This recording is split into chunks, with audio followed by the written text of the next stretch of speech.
Dicen que un beso puede cambiarlo todo. Pero para Diego fue el inicio de su ruina. En un instante pasó de ser el conserje invisible al abusador de una millonaria desmayada. Lo juzgaron, lo despidieron, lo humillaron, sin saber que aquel beso no fue pasión, sino un intento desesperado por salvar una vida.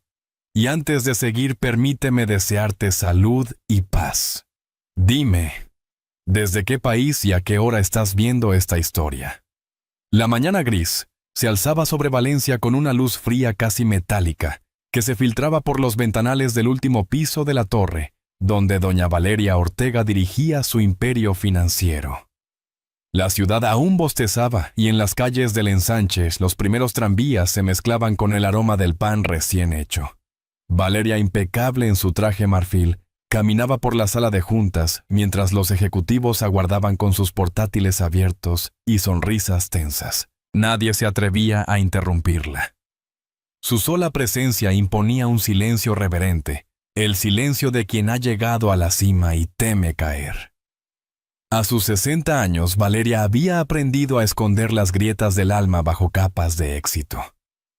Desde la muerte de su marido, un arquitecto al que amó más por costumbre que por ternura, se había entregado por completo a su empresa como si cada contrato firmado fuera una muralla más entre ella y el mundo. En la pared del despacho, colgaba una fotografía amarillenta, un verano en Peñíscola, el mar de fondo, y ella sonriendo sin darse cuenta. Hacía más de 20 años que no volvía allí ni sonreía así. La mañana se torció cuando un murmullo recorrió el pasillo exterior. Un ruido sordo, el sonido de un cubo metálico rodando. Luego un golpe, un jadeo. En la pantalla del ascensor parpadeó un mensaje: mantenimiento en curso. Nadie prestó atención, los ejecutivos siguieron discutiendo cifras. Fue entonces cuando la voz de Valeria se quebró en mitad de una frase. Su mano tembló, el puntero cayó al suelo, y sus ojos se abrieron en un gesto de sorpresa. El tiempo se congeló. Un hombre con uniforme gris irrumpió por la puerta. Era Diego Ramírez, el conserje del turno de noche, un viudo de 30 y tantos con mirada cansada y las manos agrietadas por el detergente. Al verla desplomada, dejó el cubo y corrió hacia ella. «Déjenme pasar», gritó arrodillándose a su lado. «¿Qué hace este hombre aquí?», protestó uno de los directivos. Pero Diego no escuchó. Apoyó los dedos en el cuello de Valeria, no sintió pulso y comenzó a practicar respiración boca a boca. Los presentes se quedaron petrificados. Alguien murmuró: «La está besando», otro gritó. «Llamen a seguridad». En segundos un guardia apareció y trató de apartarlo, pero Diego resistió. «Está viva», jadeó. «No la toquen». Después de varias compresiones, el cuerpo de Valeria reaccionó. Tosió, tomó aire como quien vuelve de las profundidades. Un suspiro colectivo llenó la sala. Diego retrocedió exhausto mientras los demás se abalanzaban sobre ella con una mezcla de miedo y vergüenza. Nadie le dio las gracias. Nadie lo miró a los ojos. El jefe de finanzas, don Esteban Ríos, le señaló la puerta con frialdad. «Has hecho bastante. Sal de aquí antes de que te echen». Diego bajó la cabeza, recogió su cubo y salió al pasillo. Las luces del techo parpadeaban y su reflejo se diluía en el suelo brillante como si ya no existiera. En el ascensor se miró las manos temblorosas, aún sintiendo el calor del cuerpo que acababa de salvar. Pensó en su hija Lucía, esperándolo en casa con su taza de cacao y los deberes por hacer. Pensó en lo absurdo de todo, salvar una vida y aún así sentirse invisible. Aquella noche, mientras los trenes cruzaban el puente del Turia y las farolas teñían de ámbar las fachadas antiguas, Diego regresó a su barrio en el Cabañal. El olor a humedad y fritura se mezclaba con la risa de los niños que jugaban en la calle. Lucía corrió a abrazarlo, y él sonrió débilmente como si tratara de convencerse de que todo seguía igual. Pero no lo estaba. En el centro de la ciudad, en la cama de hospital de la Fe, Valeria despertó sobresaltada con la imagen borrosa de un rostro sobre el suyo, un hombre con uniforme gris. Una voz ronca que murmuraba: «No mueras». Se llevó la mano al pecho y respiró hondo. No sabía su nombre, pero aquella voz no se iría fácilmente. Y mientras el reloj marcaba la medianoche, en un edificio vacío del centro, Esteban revisaba las grabaciones de seguridad con gesto sombrío. En la pantalla el conserje aparecía inclinándose sobre Valeria. Esteban apretó los labios, tomó una nota y supo que al día siguiente nadie en la empresa querría volver a ver a Diego Ramírez. ¿Quién imaginaría que un acto de vida se convertiría en la semilla de una guerra silenciosa? La mañana siguiente, encontró a Diego en la parada del autobús con el uniforme todavía húmedo del rocío. Sostenía un pequeño bocadillo envuelto en papel, y la mirada perdida en el horizonte. El cielo sobre Valencia se teñía de gris perla cuando llegó al edificio de oficinas. Saludó al guardia con una sonrisa cansada, pero éste no respondió. Simplemente cruzó los brazos y señaló la puerta giratoria. «Lo siento, señor Ramírez. Órdenes de arriba. No puede entrar». Diego creyó haber escuchado mal. «Trabajo aquí desde hace 6 meses en el turno de noche. Anoche...» Intentó explicar. «Anoche salvé a la señora Ortega». El guardia bajó la mirada. «No puedo hacer nada. Recursos Humanos dijo que está suspendido». Una corriente fría le recorrió la espalda. Caminó hasta la puerta lateral, habló con el encargado del mantenimiento, pero todos se apartaban de él como si llevara una enfermedad. En menos de una hora, su nombre fue borrado del registro de empleados. Le entregaron un sobre blanco con una carta de despido y el sueldo de la última semana. El motivo: conducta inapropiada con personal directivo. Diego salió del edificio con los hombros caídos. En la acera el tráfico rugía ajeno a su desgracia. Mientras caminaba hacia la parada, un compañero del turno anterior lo llamó desde lejos.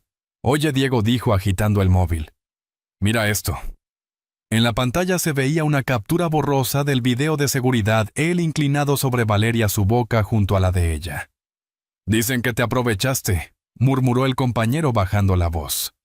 «Lo han subido a las redes». Diego sintió que el aire se le escapaba. No intentó defenderse. ¿De qué servía? El rumor ya se había convertido en verdad para todos. De vuelta en El Cabañal, el barrio olía a pescado frito y mar antiguo. Su vecina, doña Mercedes, lo esperaba sentada junto a la ventana. «Hijo, ¿qué te ha pasado? Te veo pálido». «Nada, doña Mercedes». «Un malentendido». Intentó sonreír, pero sus ojos lo delataron. En el pequeño piso, Lucía corrió a abrazarlo. «Papá». «Hoy no vas a trabajar. Hoy no, mi vida. Vamos a desayunar juntos». «¿Quieres...?» Preparó pan tostado con aceite y azúcar como le hacía su madre cuando era niño. Pero el bocado se le atragantaba. En la televisión, un presentador hablaba de un caso escandaloso en una empresa valenciana y mencionaba las iniciales DR. Esa noche el teléfono no dejó de vibrar mensajes anónimos, insultos, preguntas crueles. Diego apagó el móvil. Afuera la lluvia golpeaba los cristales con insistencia. Lucía dormía en su cama pequeña, abrazada a su osito. Él se sentó a su lado observando cómo respiraba y le acarició el cabello. «No pasa nada, princesa», susurró. «Todo va a estar bien». Al otro lado de la ciudad, Valeria Ortega despertó en su habitación del hospital. Las luces del monitor parpadeaban y una enfermera ajustaba el suero. «¿Puedo preguntarle algo?», dijo Valeria con voz ronca. «¿Quién me trajo aquí un hombre de mantenimiento, señora?», respondió la enfermera. «Un tal Diego Ramírez». Valeria frunció el ceño. El nombre le era desconocido, pero algo en su pecho se apretó. «¿Dónde está ahora?». «No lo sé, señora. Dicen que lo han despedido. Esa noche, mientras el mar lamía suavemente la costa y las luces del puerto titilaban a lo lejos, Diego se quedó mirando el techo de su habitación. Pensó en la injusticia en los ojos de los que lo habían juzgado y en la mujer a la que había salvado. Cerró los ojos y se preguntó si ella siquiera recordaba su rostro. En algún lugar de la ciudad, un coche negro se detenía frente al hospital. Dentro, Valeria revisaba su correo Un comunicado interno firmado por don Esteban. Caso cerrado. Se ha tomado acción disciplinaria. Valeria apoyó el teléfono sobre su regazo. Por primera vez en muchos años algo dentro de ella le susurró que las cosas no estaban bien. Y mientras la lluvia se disolvía en el asfalto, un presentimiento la mantuvo despierta. Aquel hombre no era un culpable. Era un fantasma que había devuelto la vida a quien no sabía vivirla. Esa mañana gris encontró a Valeria Ortega regresando a su ático del paseo de la Alameda con la mente nublada. El ascensor se detuvo suavemente y el aroma a jazmín del vestíbulo no logró calmarle el corazón. Las luces cálidas y los cuadros minimalistas parecían tan ajenos como su propia vida. Apenas había pasado una semana desde el colapso, pero todo le resultaba distinto: los sonidos, los rostros, incluso el silencio. Esa voz que la llamó desde la oscuridad del desmayo. Vamos, respira. Vuelve la perseguía cada noche apareciendo entre sueños. Una mañana mientras tomaba café frente al ventanal que miraba al Turia, decidió buscar respuestas. Llamó a Marcus, el jefe de seguridad. Quiero las grabaciones de la sala de juntas, dijo con tono seco. Ya fueron revisadas por recursos humanos, señora. No te estoy preguntando quién las vio, Marcus. Te estoy diciendo que las quiero en mi correo. El hombre dudó, tragó saliva y respondió. Sí, doña Valeria, se las envío de inmediato. El video llegó pocos minutos después. Ella respiró hondo antes de pulsar play. En la pantalla apareció su propia figura firme y elegante frente a los ejecutivos. Luego el tropiezo, el derrumbe. Nadie se movía, solo gestos de confusión. Entonces la puerta se abrió, y aquel hombre uniforme, gris, rostro decidido, irrumpió sin dudar. Se arrodilló a su lado, buscó su pulso, presionó su pecho, y cuando el cuerpo no respondió, se inclinó para insuflar aire. Valeria se llevó la mano a los labios. Observó su desesperación, la fuerza de sus brazos, la determinación de no rendirse. «Dios mío», susurró.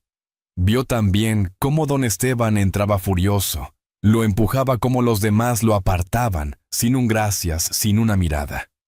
El vídeo se detuvo con el conserje siendo arrastrado fuera del plano, mientras su propia vida volvía a su cuerpo. Cerró el portátil con un golpe seco. En el reflejo de la pantalla sus ojos lucían distintos, más cansados, más humanos. Llamó de nuevo a Marcus. ¿Dónde está ahora ese hombre? Según recursos humanos, fue despedido por conducta inapropiada. Inapropiada, repitió ella helada. Me salvó la vida. Así consta, señora. Hubo preocupación por la reputación de la empresa. Valeria apretó los puños. Consígueme su dirección. Hoy mismo.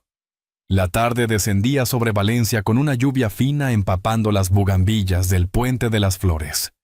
Valeria condujo ella misma, algo que no hacía desde hacía años. Mientras cruzaba el cauce del Turia, el olor a tierra mojada y el murmullo de la ciudad la envolvieron. Llegó hasta el cabañal donde las fachadas color pastel se descascaraban y los niños jugaban descalzos entre las calles estrechas. Bajó del coche con un abrigo de lana y los tacones hundiéndose en los charcos. Preguntó en una tienda de ultramarinos por Diego Ramírez. La dueña, una mujer mayor de pelo blanco, la miró con desconfianza. «Usted es familia, ¿no? Pero...» «Él me ayudó. Necesito verlo». La mujer suspiró. «Vive ahí al fondo en el edificio de las persianas verdes. Pero está enfermo, señora. Muy enfermo». Valeria subió los peldaños oxidados. Llamó 3 veces. Nadie respondió.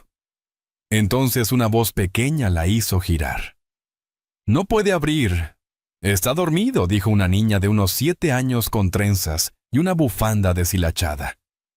«Soy Lucía». Valeria se agachó a su altura. «¿Eres su hija?» «Sí».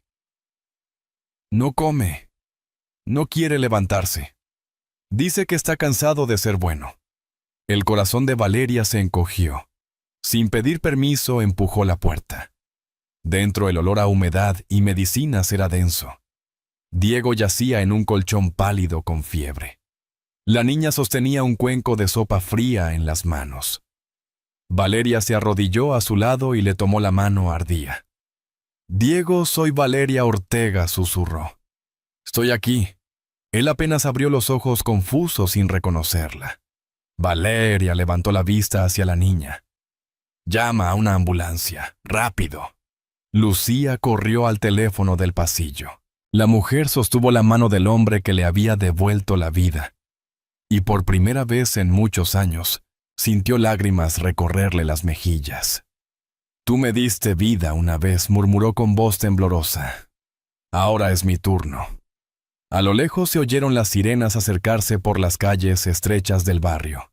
El sonido del deber y de la esperanza se mezclaba con el llanto de una niña y la respiración débil de un hombre que había sido olvidado. El hospital de la fe olía a desinfectante y a silencio. Diego despertó lentamente con los párpados pesados y la garganta seca. Todo lo que recordaba era una voz femenina y un tacto cálido que le sostenía la mano. Ahora conectado a un suero, vio las cortinas blancas ondeando con el viento del amanecer. En la silla de al lado, Lucía dormía hecha un ovillo, su cabeza apoyada sobre el regazo de una mujer que él apenas reconoció al principio. Valeria Ortega estaba allí sin maquillaje, vestida con una chaqueta sencilla de lana gris y los ojos enrojecidos por el cansancio. Cuando lo vio moverse, sonrió levemente. «Buenos días, señor Ramírez», dijo con voz suave, casi tímida. «Nos ha dado un buen susto». Diego la miró con desconcierto. «¿Qué? ¿Qué hace usted aquí, vaina de devolverle la vida?», respondió ella medio en broma, medio en verdad. «Me la salvó una vez. ¿Recuerda?» Él trató de incorporarse, pero el cuerpo no le obedecía. «No tenía que molestarse, señora Ortega. No merezco tanto». «No lo diga», lo interrumpió ella. «Lo que hicieron conmigo fue una injusticia y pienso arreglarla». Durante los días siguientes, Valeria regresó cada mañana. Llevaba zumo natural, frutas frescas, incluso un cuaderno nuevo para Lucía que se sentaba en la ventana a dibujar. Entre charlas cortas y silencios largos, el vínculo entre ellos empezó a crecer sin darse cuenta. Diego hablaba poco, pero cuando lo hacía, Valeria lo escuchaba como si cada palabra tuviera peso de oro. Una tarde, mientras el sol teñía de naranja los cristales, Diego bajó la mirada. «A veces pienso que hay gente hecha para ser invisible», murmuró. «Los que limpian, los que cuidan, los que no tienen voz. Uno se acostumbra a que nadie lo vea». Valeria lo observó con el alma encogida. «Yo también he sido invisible, Diego. Solo que me escondí tras el brillo. Es otra forma de desaparecer». Hubo un silencio denso entre ellos, roto solo por el sonido distante de una campana. Ella pensó en sus empleados, en los años de frialdad que había cultivado para no sufrir. Y comprendió que aquel hombre con manos agrietadas y mirada limpia le estaba enseñando algo que sus millones nunca pudieron comprar: humanidad. Días después, Diego fue dado de alta. Valeria insistió en llevarlos en su coche. Lucía iba fascinada mirando los árboles que pasaban como luces de feria. «Papá huele a perfume caro», susurró arrancándole una sonrisa. En el barrio doña Mercedes se santiguó al verlos llegar. «Por fin, hijo, pensé que no volverías». Valeria bajó detrás de ellos ayudando a Lucía con su mochila. La vecina la reconoció de inmediato por las noticias, pero no dijo nada. Solo murmuró: «Que Dios la bendiga, señora». No todos los ricos bajan del coche. Dentro del pequeño piso, Valeria observó el techo agrietado, los muebles viejos, el suelo con manchas de humedad. Diego dijo en voz baja: «Quiero ofrecerle algo». «Si es dinero, no lo aceptaré», respondió rápido. Ella sonrió. «No, es trabajo, pero diferente. No quiero que vuelva a limpiar mi oficina. Quiero que cuide de los jardines del nuevo orfanato que estoy construyendo.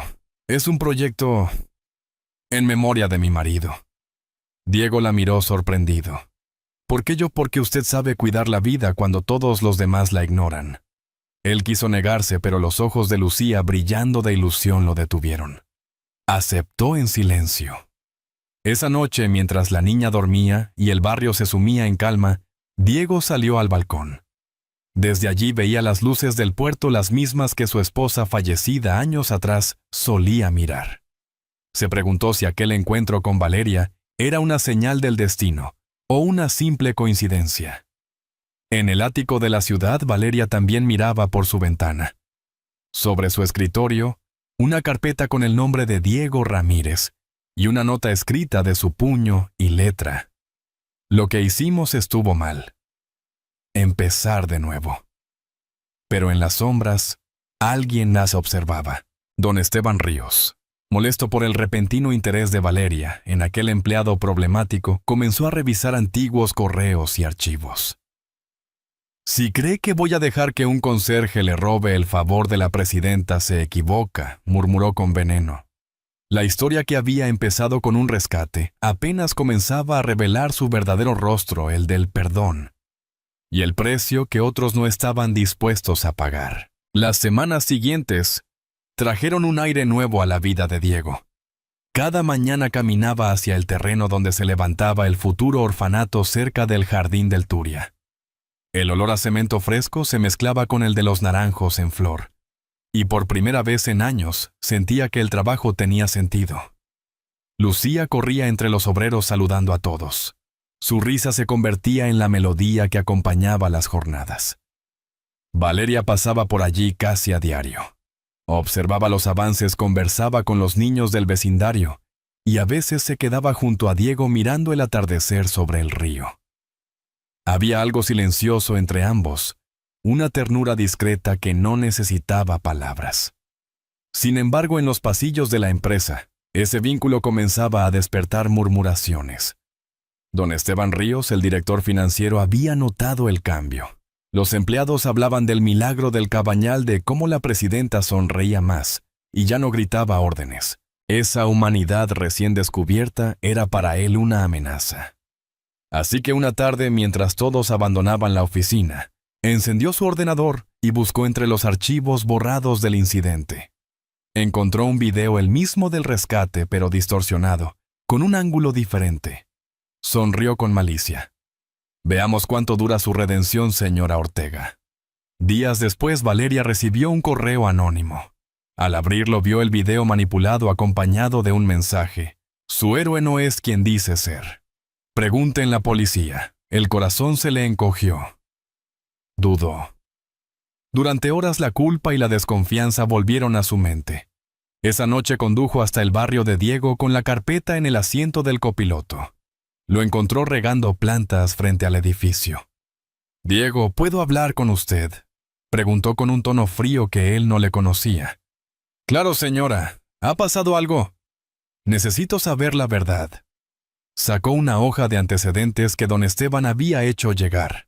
«Aquí dice que tuvo un problema con la ley hace años». Él bajó la mirada. «Sí. Robé comida en un supermercado. Lucía tenía fiebre y no tenía trabajo. Cumplí mi condena. Desde entonces no he vuelto a fallar». Valeria lo observó en silencio.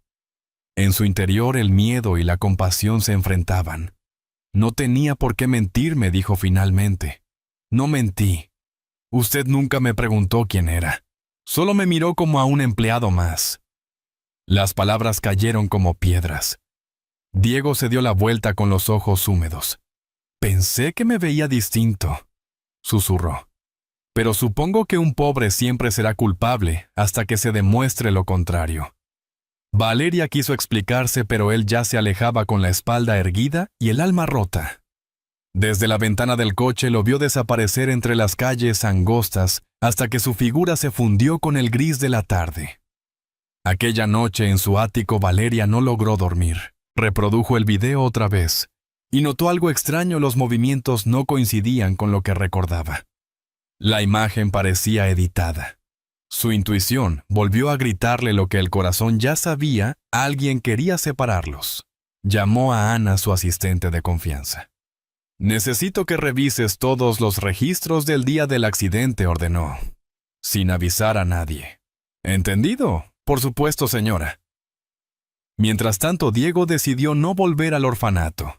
Pasó los días encerrado escribiendo cartas que nunca enviaba. Lucía lo miraba con tristeza. «Papá, la señora Valeria no es mala. A veces las personas buenas se equivocan», respondió él acariciándole el cabello. «Lo importante es no perder lo que somos». En la empresa Ana descubrió lo impensable: los archivos originales del video habían sido alterados desde la cuenta de don Esteban. Sin perder tiempo se lo comunicó a Valeria. «Aquí está la evidencia. Él manipuló todo». Valeria apretó los labios. «Entonces mañana mismo pondré todo en su lugar». El día amaneció con el cielo cubierto. En el despacho principal Valeria convocó a todos los directivos. Don Esteban entró sonriente sin sospechar nada. Ella proyectó el video original en la pantalla gigante, Diego salvándola con entrega sin una sombra de duda. Luego mostró la versión falsa. «Esto», dijo ella señalando al hombre pálido frente a todos, «es lo que hace la ambición cuando se queda sin alma». Don Esteban intentó justificarse, pero los murmullos lo sepultaron. Fue destituido en el acto. Valeria respiró hondo. Sabía que la verdadera reparación aún estaba pendiente. Esa misma tarde, con el viento barriendo las hojas del paseo, condujo de nuevo hacia el cabañal. Llevaba consigo un sobre, una carta, y algo más profundo: la certeza de que no se puede construir una vida nueva sin pedir perdón por la antigua. A la distancia vio a Lucía jugando frente al portal. La niña la reconoció enseguida y corrió a su encuentro. «Señora Valeria, papá está en casa, pero no quiere ver a nadie». «Entonces dile que esta vez no pienso irme», dijo ella con una sonrisa triste. «No hasta que me escuche». La puerta se cerró tras ella y el eco del pasado comenzó a desvanecerse bajo la luz temblorosa de las farolas. Pero nadie imaginaba que aún faltaba el giro más profundo, aquel que no solo los uniría, sino que revelaría un lazo que ni el tiempo había podido borrar. El amanecer llegaba despacio sobre Valencia. La bruma del mar cubría los tejados del cabañal y el aire olía a pan recién hecho. Diego abrió los ojos sin ganas. Sobre la mesa una carta sin abrir. Lo esperaba desde la tarde anterior. La había dejado Valeria, pero él no se atrevía a leerla. Lucía colocó flores en un vaso y las puso junto a la carta. «Papá huele bonito, ¿verdad?». Diego asintió sin responder. Afuera el barrio despertaba entre campanas y pregones. La vida seguía, aunque dentro de casa todo seguía quieto. Un golpe en la puerta lo sacó de sus pensamientos. «¿Quién es?», preguntó. «Soy yo», dijo una voz temblorosa. «Valeria». Abrió. Ella estaba allí sin abrigo ni escoltas, con el cabello despeinado por el viento. Llevaba una carpeta y un sobre blanco. «Sé que no quieres verme», murmuró, «pero necesito hablar contigo». «No hay nada que decir, señora. Usted ya me salvó una vez. No me debe nada». «Te debo más de lo que imaginas», respondió. «No solo la vida, también una verdad que desconocía». Entró sin esperar permiso. Sacó una fotografía vieja, una pareja joven frente al Hospital de la Fe, con un bebé en brazos. «Esta foto estaba en los archivos de adopción», dijo con voz quebrada. «La niña es Lucía. El hombre que aparece contigo no soy yo. Es mi hermano. Murió hace años». Diego la miró atónito. «¿Qué está diciendo que Lucía?» «Es mi sobrina, la hija de mi hermano desaparecido». El silencio llenó la habitación. Diego se llevó las manos al rostro. «Su sobrina no puede ser». «Lo es. Confirmé los documentos. Cuando tu esposa falleció, él pidió que si algo le ocurría cuidaras a su hija. Tú eras su mejor amigo». Valeria bajó la voz. «Ahora entiendo por qué el destino nos cruzó. Tú me devolviste la vida, y yo debía devolvértela». Lucía, que había escuchado desde el pasillo, corrió hacia ella. «Entonces, usted es mi tía Valeria», sonrió entre lágrimas. «Sí, cariño. Y no pienso dejarte nunca más». Diego se sentó sin fuerzas. Durante años había cargado solo con la culpa y la pobreza, sin saber que aquella niña que lo mantenía vivo Llevaba la sangre del hermano que perdió. Valeria se arrodilló frente a él. No vine a quitarte nada. Vine a compartirlo. Quiero que seamos una familia. Que sigas siendo su padre. Y que me dejes ser parte de su vida. No sé si puedo, susurró él. No sé si merezco tanto. Todos merecemos una segunda oportunidad, respondió ella. Tú me diste la mía. Lucía tomó las manos de ambos uniendo sus dedos. Afuera los gorriones cantaban sobre los cables del barrio. Semanas después, el orfanato abrió sus puertas con un nuevo nombre, Hogar Lucía. En el patio los niños corrían entre naranjos. Diego y Valeria los observaban desde un banco de piedra. Ella vestía sencillo, él sonreía tranquilo. Lucía repartía flores a los visitantes. «¿Sabes, Diego?», dijo Valeria. «Creí que los milagros se compraban con dinero, pero tú me enseñaste que nacen del dolor y del perdón». «Y de la gente que aún sabe mirar el corazón», contestó él. Lucía corrió hacia ellos con un dibujo. «Miren, somos nosotros tres». Y puse un arco iris, porque la seño dijo que sale después de la tormenta. Valeria acarició su cara. «Entonces ya no tenemos miedo». «¿Verdad, no, tía?» «Ya no». El sonido de las campanas del Turia marcó el final de la tarde. Los tres se quedaron allí bajo la brisa dorada, observando cómo el cielo de Valencia se encendía con los colores del perdón. Y en ese instante Diego comprendió que nunca había sido invisible. Solo esperaba que alguien, una mujer herida y una niña valiente, lo mirara con los ojos del alma. A veces la vida nos sorprende con encuentros que parecen simples casualidades, hasta que descubrimos que eran parte del destino. En esta historia, una mujer cansada del poder, un hombre invisible ante el mundo, y una niña con el corazón más grande que su edad se cruzaron para recordarnos que la familia no siempre nace de la sangre, sino del amor que elegimos dar. Si esta historia tocó tu corazón, comenta el número 1. Si crees que podríamos mejorar algo o quisieras compartir tu opinión, escribe el número 0. Tu voz también forma parte de este hogar que construimos con cada relato. En un mundo donde muchos corren detrás del éxito, Valeria y Diego nos enseñaron que el verdadero triunfo está en aprender a pedir perdón y a perdonar. Que una mano extendida puede reparar más que 1000 palabras. Y que los milagros no son promesas del cielo, sino frutos de la bondad humana. Como esa luz que permanece encendida en una ventana cuando todo el barrio duerme, un gesto de compasión puede iluminar la oscuridad de quien ya había perdido la fe.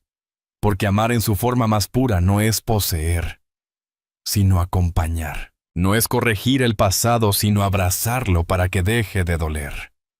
Tal vez esta historia te haya recordado a alguien que también te devolvió la esperanza.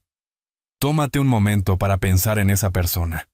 Escríbele, abrázala o simplemente agradécele con el corazón. Y si esta historia te hizo sentir algo bonito, compártela con quien lo necesite.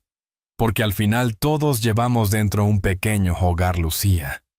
Ese lugar donde el perdón y la ternura todavía florecen bajo el mismo cielo.